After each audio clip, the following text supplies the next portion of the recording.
तो आज का एक नया वीडियो स्टार्ट कर रहा हूँ। वीडियो है हमारा 50 पैसे के कॉइन्स की सीरीज़ पे 1984 से लेके यानी कॉपर निकल के कॉइन से लेके 2016 तक ये जो दो सीरीज़ चली थी 50 पैसे की, इनके बारे में भी कवर करूँगा। क्योंकि लास्ट वीडियो जो मैंने 50 पैसे पे बनाई थी वो मैप वाले कॉइन आप लोगों को दिखा दिया था। तो वो ईयर्स के कॉइन्स को छोड़ के अब जो आगे के बचे थे दो अलग स्टेनलेस स्टील के कॉइन्स, उनकी भी डिटेल्स होगी इसमें। और ये कॉपर निकल के कॉइन्स जो हमारे ज़्यादातर चर्चा में रहते हैं और ज़्यादातर लोगों के पास ये कॉइन्स होते हैं, तो इसमें क्योंकि कुछ रेयर कॉइन भी आते हैं तो इसलिए लोगों को जानने में काफ़ी इंटरेस्ट होता है कि इनकी प्राइसिंग क्या चल रही है मार्केट में। तो बुक से ही बताऊंगा मैं, जो भी प्राइसिंग है लेटेस्ट जो बुक है। और इसमें मैं बताऊंगा कौन से कलेक्टेबल है, कौन से स्केयर्स कैटेगरी में है, कौन से रेयर कैटेगरी में है। तो सारे डिटेल्स समझेंगे और मिंट के ऊपर भी टेक्निकल डिटेल्स पे बात करेंगे कि इनकी मिंट कैसे कहाँ से हुई है। बहुत इम्पॉर्टेंट होता है कोई भी कॉइन को अगर आप कलेक्ट कर रहे हैं तो उसका मिंट आपको पहचानना बहुत ज़रूरी होता है, बिकॉज मिंट मार्क से ही कोई भी कॉइन रेयर या स्केयर या कॉमन हमें पता चलता है। और साथ साथ मैं एरर कॉइन भी दिखाऊंगा एग्जांपल के तौर पे, बिकॉज़ लोग सिर्फ रेयर स्केयर तक ही जानकारी देख लेते हैं, लेकिन बहुत सारे कॉमन कॉइन्स भी ऐसे होते हैं जिनके अंदर अगर एरर है, अच्छा कोई एरर है, तो उसकी प्राइस काफ़ी बढ़ जाती है। तो मैं डायरेक्ट ऑक्शन हाउस की वेबसाइट से ही आपको दिखाऊंगा। और कल का जो मेरा अपडेट था, रात में मैंने एक अपडेट डाला था कि एक नया नंबर मैंने आप लोगों को दिया है। ठीक है, ये नंबर पे व्हाट्सअप से आपको आपके कॉइन्स वगैरह की अगर डिटेलिंग जाननी है तो ये नंबर पे आप भेज सकते हैं कॉइन्स या नोट्स को। कॉल नहीं करना है, सिर्फ व्हाट्सअप पे भेजना है। 24 आवर के अंदर आपको रिप्लाई आएगा। नंबर है 9812831031। मिस्टर दीपक जी ये ऑर्बिट ग्रुप से ही हैं और वेरीफाइड पर्सन है, मतलब इस मेंबर हैं ऑर्बिट ग्रुप के। तो इनको आप व्हाट्सअप कर सकते हैं, व्हाट्सअप पे ही आपको रिप्लाई दे देंगे। मेरे नंबर पे जो पहले से आप लोगों को मिला हुआ है 9699065064, ये नंबर अक्सर हर वीडियो के डिस्क्रिप्शन में होता है। ठीक है, तो आपको मेरे नंबर पे ज़्यादातर जो कॉलिंग करनी है वो मतलब जो इन्फॉर्मेशन मेरे नंबर से लेनी है आपको, वो बुक्स के लिए आप इंक्वायरी कर सकते हैं, मेंबरशिप के लिए कर सकते हैं, या एसेसरीज़ वगैरह बाय करनी है उसके लिए कर सकते हो। और हाँ, मुग़ल कॉइन्स की भी इंफॉर्मेशन अगर जाननी है तो मेरे नंबर पे आप मुझे भेज सकते हैं। आप दीपक जी को कोशिश कीजिए ज़्यादा से ज़्यादा सिर्फ रिपब्लिक इंडिया कॉइन्स या नोट्स की डिटेलिंग पूछिएगा। और ब्रिटिश इंडिया के भी कुछ कॉइन्स वगैरह आप भेज सकते हैं, लेकिन मुगल्स वगैरह के अगर जानने होंगे तो मेरे नंबर पे आप फॉरवर्ड कर दीजिए, मैं कोशिश करूँगा उनकी डिटेलिंग्स आपको प्रोवाइड कर दूँ। इससे होगा ये कि मतलब आपको रिप्लाई भी जल्दी मिलेगा। जब दो नंबर पे आपके मैसेजेस अलग अलग जाएंगे तो हमारा भी काम आसान होगा और आपको रिप्लाई भी जल्दी मिलेगा। तो ठीक है, ये बात का ध्यान रखिएगा। और जो लोग ऑफिस पे आना चाहते हैं तो मैं कल संडे कल पूना जा रहा हूँ एग्ज़िबिशन में, तो कल तो मैं हूँ नहीं, ये बात का ध्यान रखिए। कोशिश है मेरी 11-12 बजे से मैं वहाँ पे अवेलेबल हो जाऊँगा एग्ज़िबिशन में और 4 बजे तक रहूँगा। तो मुझे सिर्फ मतलब वहाँ पे ऐसे कोई ख़ास काम नहीं है, आप लोगों से मिलने के लिए ही जा रहा हूँ। जो लोग भी मिलना चाहते हैं आ सकते हैं, ऑर्बिट के बारे में जान सकते हैं, हमारी जो मेंबरशिप है उसके बारे में समझ सकते हैं, आगे के प्लान्स वगैरह क्या है। और आपके सिक्के वगैरह अगर कुछ अच्छे हैं आपके पास तो वो भी लेके आ सकते हैं, दिखा सकते हैं मुझे। याद रहे कल भी मैंने बोला था माता वैष्णो देवी वाले सिक्के नहीं चलेंगे, ठीक है, ना ही ट्रैक्टर वाली नोट्स वगैरह चलेगी। तो थोड़ा सा मेरे और 2-4-5 वीडियो देखिए, जो नए लोग हैं तो उनको समझ में आएगा किस टाइप के कॉइन्स कलेक्ट कर सकते हैं। बहुत सारी डिटेल्स मेरे चैनल पे है। अच्छा, मेरे चैनल की अगर बात करूं तो लास्ट एग्ज़िबिशन मैंने विज़िट किया था मुंबई में, तो मैंने एक कैटलॉग टाइप ऐसे कुछ मैंने लेके गया था। उसमें लिखा हुआ था कि भाई ये जो चैनल है मेरा यूट्यूब का ये मोनेटाइज नहीं है, यानी कि इस पर कोई एड्स वगैरह नहीं आएंगे अगर आप वीडियो देखोगे। तो मतलब ये कि एड्स से कमाने के लिए ये चैनल नहीं बनाया गया है। ठीक है। यहाँ पे मैं सिर्फ आप लोगों को सही जानकारी देने की कोशिश कर रहा हूँ। जो नॉलेज मुझे है प्रैक्टिकल वो आप लोगों तक मैं पहुँचा रहा हूँ। और मेरा तरीका ये है कि मैं चाहता हूँ आप लोग सीखें, आप लोग हमारे साथ मिलके काम करें, बिज़नेस करें और उससे आप भी कमाएं और मैं भी कमाऊँ। ठीक है। ये नहीं कि मतलब आप लोगों के लिए मैं ऐसे ही बार बार वीडियो डालूँ जिससे सिर्फ आप लोग आके मेरे चैनल सब्सक्राइब करो। मैंने आज तक नहीं बोला है कि मेरा चैनल सब्सक्राइब करो, उसके बावजूद भी काफ़ी लोग आ रहे हैं, जुड़ रहे हैं, ना सिर्फ सब्सक्राइब कर रहे बल्कि मेंबरशिप भी ले रहे हैं, हमारी बुक्स भी ले रहे हैं, एसेसरीज़ वगैरह भी लेते हैं। तो काफ़ी लोगों ने मतलब सपोर्ट दिया है।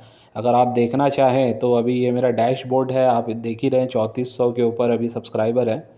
और अगर मैं इसमें एस्टिमेट रेवेन्यू की बात करूँ तो आपको यहाँ कुछ भी आपको दिखाई नहीं देगा। कि अगर मैं मोनेटाइज़ किया होता चैनल तो यहाँ पे डॉलर्स की शक्ल में आपको पैसा नज़र आता, 500, 1000, 2000 डॉलर कुछ ना कुछ यहाँ पे इनकम अभी तक हो चुकी होती, जबकि मेरे 3400 ही सब्सक्राइबर। तो आप समझ सकते हैं जिनके लाखों सब्सक्राइबर है वो लोग आपसे कितना पैसा डेली बेस पे कमा रहे हैं।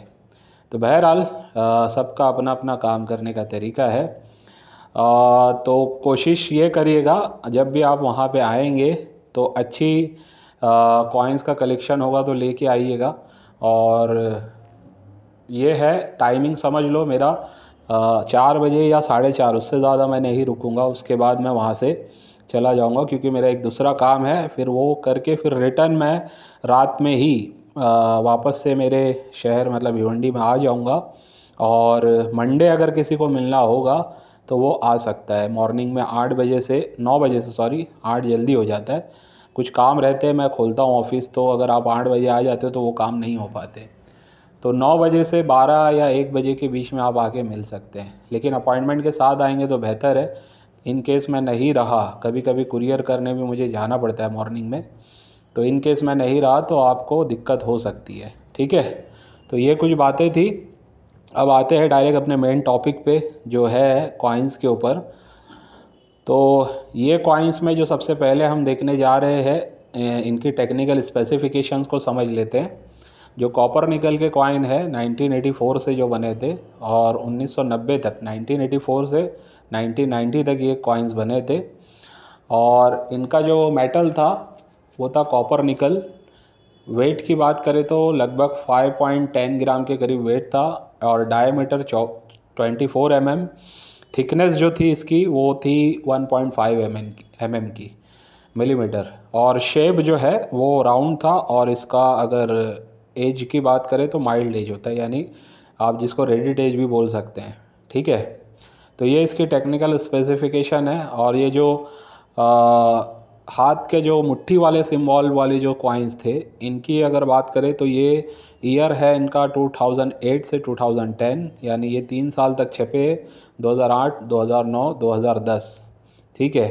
और इनकी टेक्निकल स्पेसिफिकेशन में अगर कंपोजिशन यानी मेटल की बात करें तो ये फेरेटिक स्टेनलेस स्टील से बने हुए हैं। वेट है 3.8 ग्राम्स का और डायमीटर 22 mm।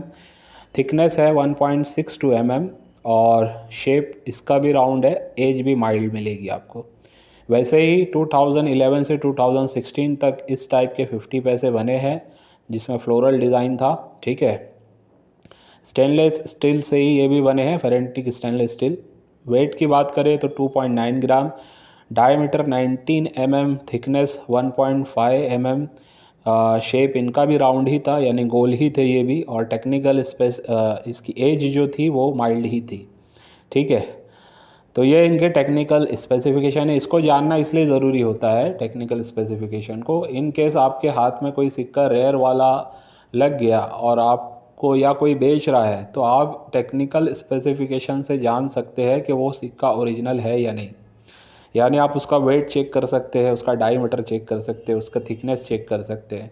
ठीक है। उसकी डाई की जो वैरायटी है उसका जो फ़ोटो आप चेक करके देख सकते हैं कि सेम है या कुछ और है। ठीक है। तो इसलिए टेक्निकल स्पेसिफिकेशन का जानना ज़रूरी होता है। तो अब आते हैं हम प्राइसिंग के ऊपर। पहले कॉपर निकल के कॉइन्स को देख लेते हैं, इसमें कौन से कलेक्टेबल या रेयर कॉइन्स है समझ लेते। इनके अंदर मिंट की अगर टेक्निकल कुछ बातें करें तो वो ये है कि इसमें बॉम्बे मिंट जो है 1984 से, उसमें आपको दो टाइप के मिंट मार्क नज़र आएंगे। एक छोटा डायमंड होगा और एक बड़ा डायमंड होगा। तो दोनों ही ये एग्जिस्ट करते हैं बॉम्बे मिंट से। और इसमें डाई वैरायटीज़ भी एग्जिस्ट करती है, यानी कि जो लायन है उसमें आपको अलग अलग डाई वैरायटीज़ देखने मिलेगी। लेकिन इसका मतलब ये नहीं होता है कि डाई वैरायटी है तो वो डाई वैरायटी में कोई और डाई वैरायटी का रेयर हो जाएगा, ऐसा नहीं है। कुछ कुछ डाई वैरायटी होती है जो रेयर होती है। इसीलिए मैं बहुत लोगों को बोलता हूँ कि अगर आप सिक्कों पे गौर करोगे तो हर सिक्का दूसरे सिक्के से ज़्यादातर आपको अलग नज़र आएगा। तो छोटे मोटी डाई वैराइटीज़ चेंजेस वगैरह, छोटा मोटा एरर आप लोगों को नहीं देखना है, उस पर फोकस नहीं करना है आपको, ठीक है। मेन फोकस होगा स्केयर या रेयर पे। उसके बाद एरर में अगर देखना है तो अच्छे कोई एरर्स हो तो उसमें कलेक्शन आपको करना चाहिए, ठीक है। तो ये दो चीज़ इसमें एग्जिस्ट कर दिया। और साथ साथ एक फॉरेन मिंट भी है 1985 में, टाइगो मिंट इन साउथ कोरिया। ये साउथ कोरिया में मिंट हुआ है टाइगो मिंट से, और इसी का फ़ोटो लगा हुआ है। जैसे 1985 जो आप देख रहे हो 1 के नीचे स्टार, ये जो है इसकी निशानी है। वैसे ईयर में जो एकदम बीच में जो नीचे स्टार होता है वो हमारा हैदराबाद का होता है। ये 1 के नीचे स्टार है। जैसे मैंने और भी बताया था आपको, 2 रुपीज़ की कॉइन्स में 1997 का एग्जांपल देके बताया था, उसमें 7 के नीचे स्टार था। वो सियोल मिंट से था, है ना। ऐसे अलग अलग मिंट्स है जिनके अलग अलग निशानी है। तो वो सब भी चीज़ें हैं, आप देख लेना उसमें भी, जो 2 रुपीज़ की सीरीज़ मैंने बताई थी। वैसे ही इसमें भी फॉरेन मिंट एक ही एग्जिस्ट करती है और सिर्फ 1985 से। अच्छा, ये जो सिक्के होते हैं ना जो टियागो मिंट से बने हुए हैं जिसमें 1 के नीचे स्टार दिखने मिलता है, इनकी क्वालिटी आपको बहुत अच्छी देखने मिलेगी, यानी कि इनके ऊपर चमक लस्टर बहुत अच्छा होगा। लेकिन ये कॉमन कॉइन है, यानी कि बहुत ज़्यादा इनकी प्राइस नहीं है, ठीक है। कलेक्टेबल हैं, अगर कुछ मिल जाते तो आप कलेक्ट करके रख सकते हैं यूएनसी कंडीशन में। तो अब देखते हैं गुड कलेक्टेबल कॉइन्स कौन कौन से हैं। 1984 हैदराबाद मिंट यूएनसी में मिले तो कलेक्ट कर लीजिए, प्राइस चल रही है 30 रुपीज़। 1985 कलकत्ता मिंट यूएनसी में 30 रुपीज़। 1986 कलकत्ता मिंट यूएनसी में 50 रुपीज़। 1987 हैदराबाद यूएनसी में 50 रुपीज़। 1988 कलकत्ता यूएनसी में 50 रुपीज़। 1990 में 1990 में बॉम्बे यूएनसी में 200 रुपया। इसको हालांकि बुक में कॉमन ही दिया गया है, लेकिन मैं कहीं ना कहीं इसको ये समझता हूँ ये स्केयर में आ चुका है 1990 का बॉम्बे यूएनसी वाला, ठीक है। यूएनसी में आपको 200 रुपये तक दिला सकता है। वैसे वेरी फाइन कंडीशन में 25-30 रुपया इनफ हो गया इसका, ठीक है।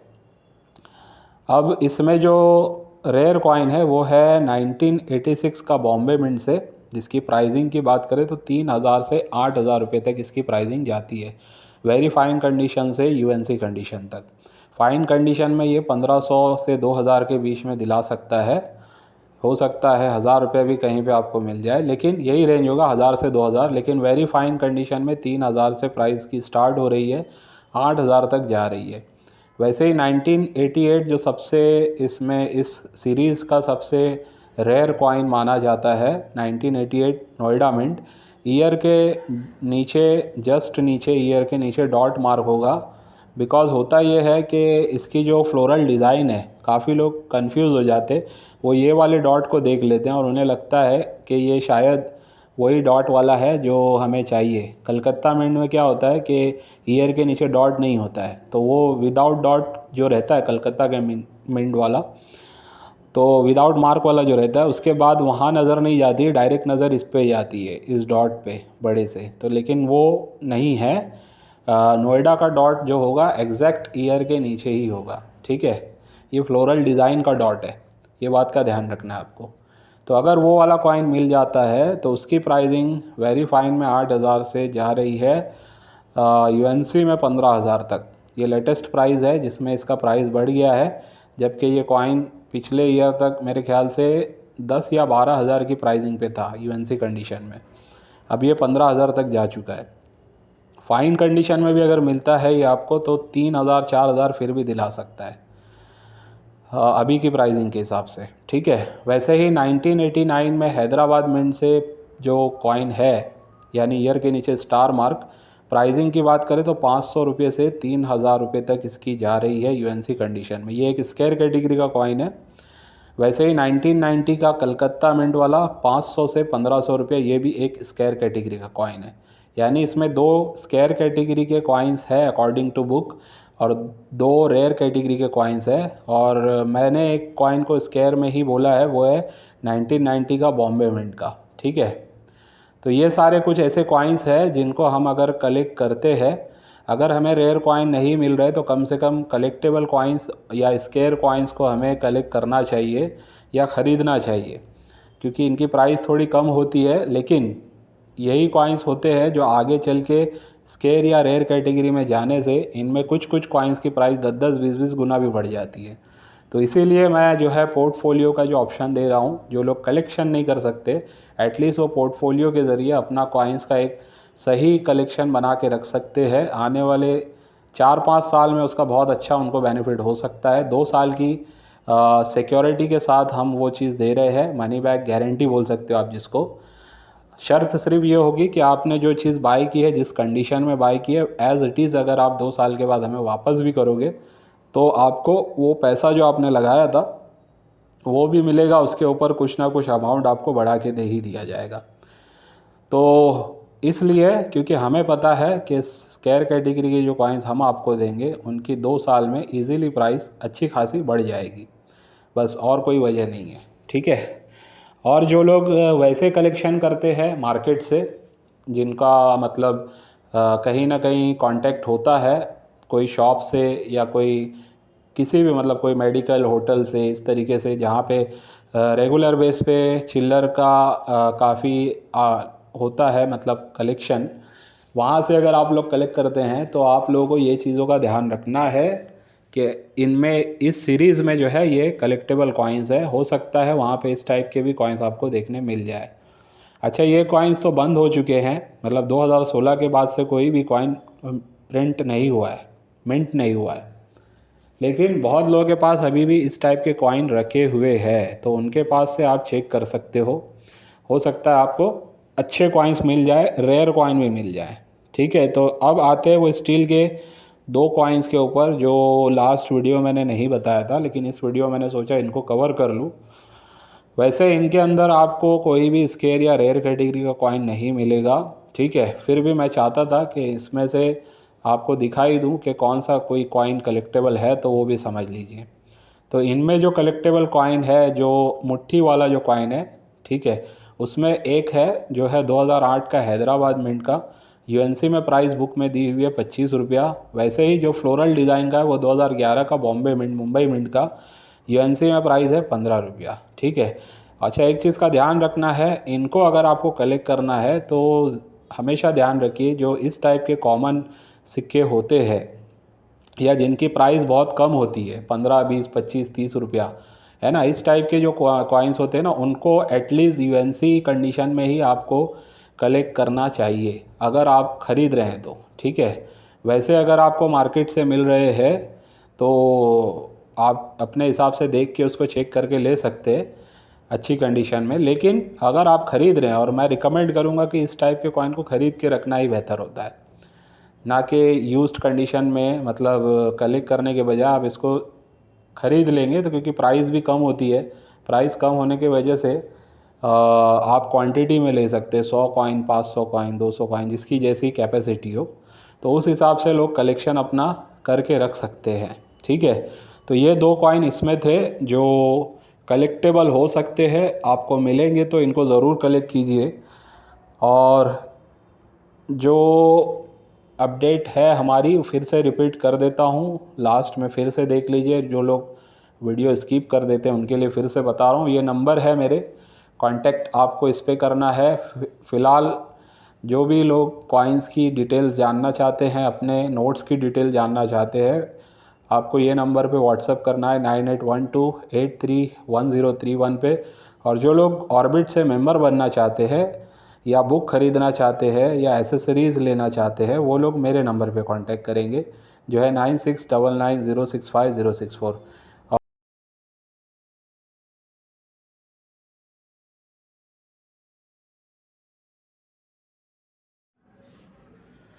अच्छा, अब इसमें मैं एक एरर कॉइन भी आप लोगों को दिखाने जा रहा हूँ। आप देख सकते हैं ये कॉपर निकल का 1985 का कॉइन है, ठीक है। जो आप दोनों साइड से देख सकते हैं उसकी डिज़ाइनिंग, इसमें आपको वन साइड का जो डिज़ाइन है ऑवर साइड का, जिसमें आपको 50 पैसे 1985 इस तरीके से सीधा सीधा दिख रहा है, जो एक सही तरीका है, ठीक है। लेकिन जो बैक साइड में जो अशोक स्तंभ आना चाहिए था वहाँ पे भी 50 पैसा और 1985 ईयर वगैरह लिख करके आ रहा है। यानी कि हुआ ये है, आगे की डाई का इम्प्रेशन पीछे भी आ गया है, ठीक है। तो इसको लाकी एरर भी बोला जाता है, या अगर इंग्लिश में बात की जाए तो brokerage error deep impression of ऑब्वर्स on reverse, यानी ऑब्वर्स का इम्प्रेशन बैक साइड में आ गया है। उसकी वजह ये होती है कि किसी किसी कॉइन पे जब मिंट का प्रोसेस होता है तो वो काफ़ी ज़्यादा, उसमें अगर प्रेशर से अगर वो मिंट हो वन साइड का, तो वो नेक्स्ट मतलब पीछे की साइड में भी वही चीज़ नज़र आ जाती है। तो इसलिए ये एक लाकी एरर होता है और ये काफ़ी डिमांडिंग एरर माना जाता है। ये फुल लाकी एरर, इसमें भी माइनर भी आता है और फुल भी आता है। ये आप देख रहे हैं फुल लाकी एरर है, यानी कि पूरा का पूरा बैक साइड का एक साइड का दूसरी साइड नज़र आता है। किसी किसी कॉइन में हाफ नज़र आएगा, थोड़ा सा पार्ट बैक साइड का या फ्रंट साइड में नज़र आएगा, या फ्रंट साइड का बैक साइड में नज़र आएगा। तो वो भी लाकी एरर में, लेकिन वो माइनर होता है और ये लार्ज होता है, यानी ये फुल बोल सकते हैं आप इसको। ये पूरा का पूरा इम्प्रेशन आया। तो इसकी जो प्राइसिंग रखी गई थी वो थी 3,000 से 3,500 रुपया, जबकि 1985 के कॉइन्स में कोई भी कॉइन्स रेयर नहीं है या स्केयर नहीं है। ये कलकत्ता मिंट का कॉमन कॉइन है या कलेक्टेबल है। लेकिन आप देख सकते हैं डायरेक्ट प्राइस कहाँ पहुँच गई है, एक एरर की वजह से। छोटे मोटे एरर जो होते हैं उस पर ध्यान नहीं देना है। वो भी कलेक्टेबल होते हैं, लेकिन वो आपके बिकेंगे ये ज़रूरी नहीं है, ठीक है। वैसे ही एज वैरायटी में बहुत सारी एजेस आती है, तो लोग कभी कभी वो एज वैरायटीज़ पे ज़्यादा फोकस कर देते हैं। तो सब एज वैरायटी नहीं बिकती है, आपको हमेशा ध्यान रखना है। कोई कलेक्टेबल कॉइन में अगर एज वैरायटी मिल रही है तो ज़्यादा बेहतर होता है। कोई कलेक्टेबल कॉइन में अगर छोटा मोटा एरर मिल रहा है तो वो ज़्यादा बेहतर होता है, वो उसकी प्राइस बढ़ा देता है, ठीक है। तो एरर्स के कुछ रोल्स है, एज वैराइटीज़ की कुछ रोल्स है, वैसे ही डाई वैराइटीज़ की भी कुछ रोल है। लेकिन उसके साथ साथ उसको आपको समझना होगा कि कौन से छोटे मोटे एरर, छोटी मोटी जो एज वैराइटीज़ की इंफॉर्मेशन है वो किसके साथ अगर होगी, कौन से कॉइन्स के साथ होगी तो ज़्यादा वैल्यूएबल होगी, ठीक है। तो ये भी आपको जानना ज़रूरी है कि हर कॉमन कॉइन में कोई अच्छा अगर एरर आ जाता है तो उसकी प्राइस इस टाइप से बढ़ जाती है। अगर यही कॉइन 1988 का नोएडा मिंट का होता, जिसकी वैसे ही प्राइस है यूएनसी में 15,000, अगर वो वाले कॉइन में लाखी एरर देखने मिल जाता तो लगभग वो कॉइन की प्राइस 30,000 से 50,000 के बीच में चली जाती। क्यों? क्योंकि वो एक रेयर कॉइन है, और रेयर कॉइन में अगर कोई एरर आ गया, नहीं वो रेयर से रेयरेस्ट में चला गया, ठीक है। तो इस तरीके से यहाँ पे प्राइसिंग में डिफरेंस हो जाता है एरर की वजह से, ठीक है। तो ये वीडियो को यहीं पे एंड करता हूँ, इस उम्मीद से कि कुछ आपको सीखने मिला होगा। बाय।